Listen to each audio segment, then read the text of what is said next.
Magic lies in the mind. Well, hello there, random stranger. So, this video is a trio that I've been kind of anticipating, been excited for a while, okay? This is kind of major, it's pretty important. This is a Thamuz, this is a Grok, and this is the new hero X.Borg on our trial card in Classic. And if you bug bought him and wanted me to do a ranked game, I'm sorry! I'll do it when he's out for real, okay? If you want to see a video like that, I'll do it. I really will. I mean, there's going to be plenty of matches to record. So, long story short, I have formalized, invented, whatever, basically worked out a good team that syncs well together for a 3-man team, based on basically fighters. I'm counting Grok as a fighter because tanks should not do that much damage, basically. But, anyways, this is kind of to bring attention to X.Borg if there's not enough already, which it'd be kind of absurd to think there's not enough hype around him yet. So, while the video is playing, while you get to see the gameplay, by the way, that's Rito, aka Enki, aka our Grok on the channel. He just changed his name to Izayoi now, and I changed my name to Zero. Our new squad is... sorry, that's the lizard in me coming up. So, from a meme on Discord, I have now, basically become a lizard. So, according to you guys, I am a lizard now. And, therefore, I've made a new squad in the game called Lizards. But, anyways, the point is to bring really a lot of attention to X.Borg. You should be seeing the emblem I take for X.Borg. It's exactly the same one I take for Thamuz. Okay? And then the build. Now, let me stress this out, like, a lot. Please buy boots early game depending on the enemy. If they have 3 out of 5 physical damage heroes, take the warrior boots. If they have 3 out of 5 magical damage heroes, take tough boots. In general, though, if it's CC, take tough boots. It'll help you out in CC situations, okay? So, it's the same rule for in general. If you see a build of mine with 6 items, no boots, that doesn't mean I don't buy boots, okay? I buy boots. I just don't like to put them in the build because the 6-item build is something that you guys should not ignore because the last item is sometimes very critical to the full build, especially late game, okay? So, blah. X.Borg's build, okay? I even put up there with boots, and then I put X.Borg. The one that you're going to be wanting to use is X.Borg, but don't forget your boots, okay? Bloodlust Axe is kind of self-explanatory. He does true damage, skill damage, all his damage is basically skill damage. You're not going to be doing a lot of basic attacks with him, therefore justifying a lot of spell vamp on his skills and the Festival of Blood talent or emblem thing, yeah.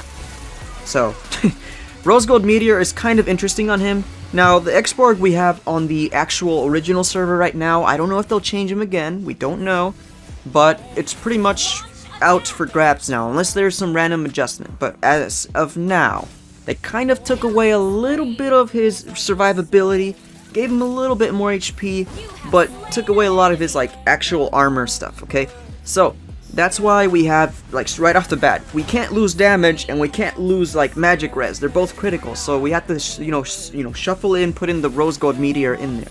Rose Gold Meteor will proc before your Firaga armor explodes, or before you're left in the armorless state, okay? That's kind of critical, because if you go in with your ult, you kind of want Rose Gold Meteor to kind of help you, so you can get the full damage of your ult when necessary. Everybody knows you can pop it before time explodes or whatever, but it's kind of critical.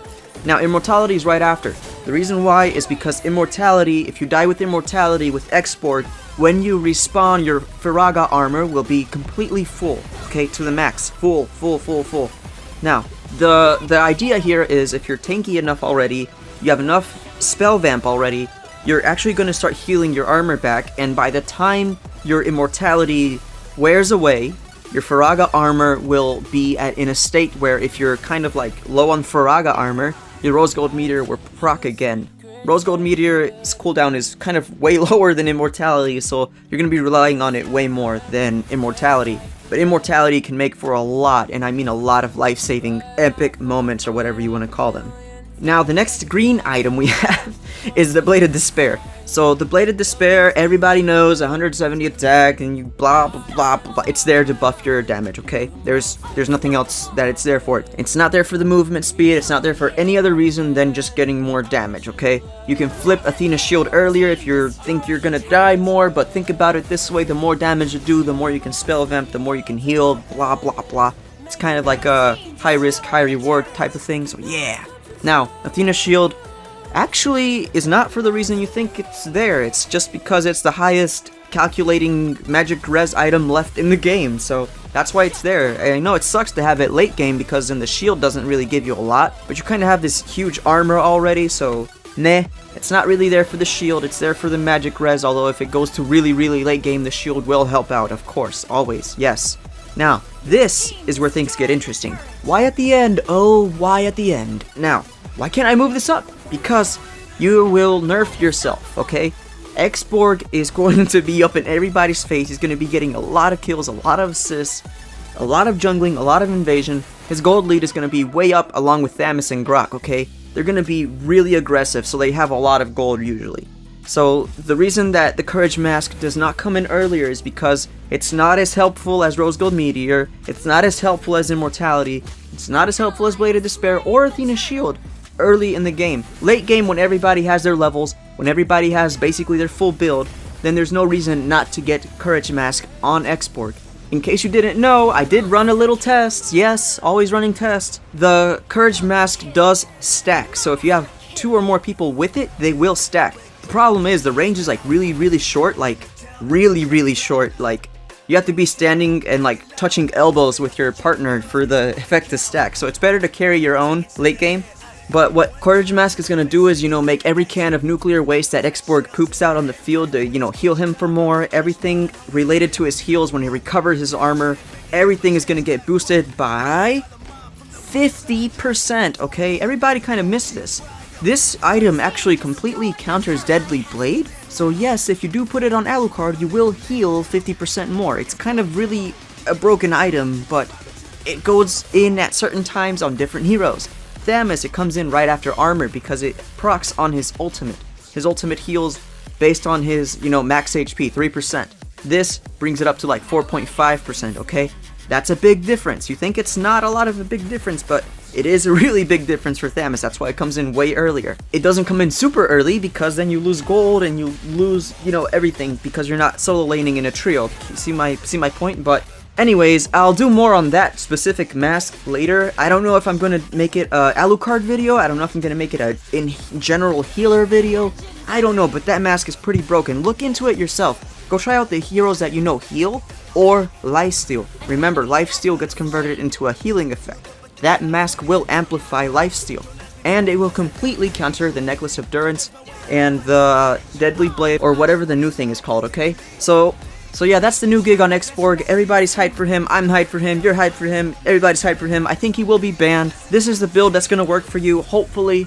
I know you're gonna try a lot of different things, Assassin Emblem, Marksman, you know, Super Tank, anything like that. Trust me, this brings the most to the team in general. It's going to bring the most survivability, the most damage, the most help, the most baiting, everything. It took hours to come up with this build and then kind of run a semi-Grok plus Thamuz user kind of interface where you had to like decide, okay, look, I use Grok, this is what works for me, I'm a tank. Look, I am Thamuz, I'm a fighter, this is what works for me. So then we had to kind of like fuse both builds, and this is what came out in the end. It's like this kind of like chimera build in the end. And hopefully it really helps out a lot for you guys. I really enjoyed this match. Otherwise, enjoy the rest of the video. If there's anything left to play, I've been talking for a while. As you can tell, I'm pretty excited. You could have probably muted the video and saw a really cool gameplay, but I'm sorry, I'm excited, okay? See you next time, guys. Zero out.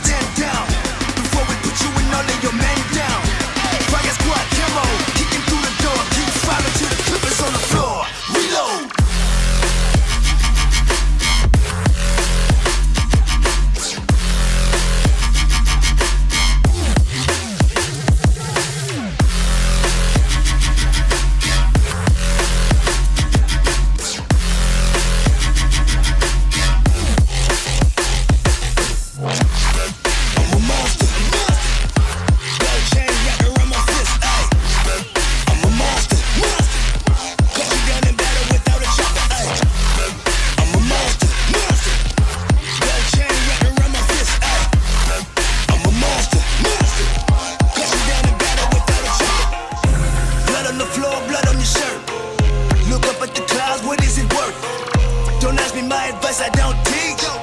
Don't judge my way of life, I don't preach. I just won't be long, please can you leave? I ain't used to the way that you perceive.